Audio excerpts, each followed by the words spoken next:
check out this delicious recipe idea we brought for you.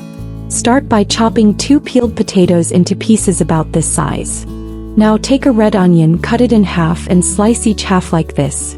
Next, heat a frying pan with olive oil to taste and fry the potatoes for just 1 minute, stirring constantly. Push the potatoes to one side of the pan and add the onions to the other side. Let them brown and then mix them with the potatoes. At this point, add 1 chopped tomato.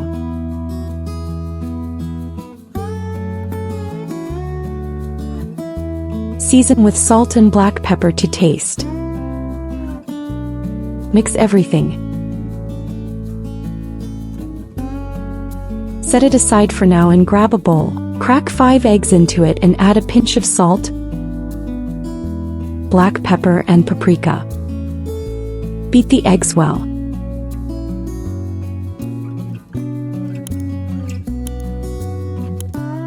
Pour the mixture into the pan, spreading it evenly. Adjust everything, cover the pan and let it cook for 5 minutes.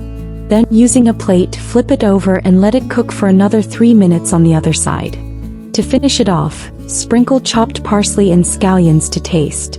This will add a fresh touch and enhance the flavor of the recipe. And it's ready. Stuffed omelette, quick and easy to make. What did you think? Leave a comment below. Also, subscribe to the channel for more recipes like this and like the video so it can reach more people. Thank you for watching and see you next time.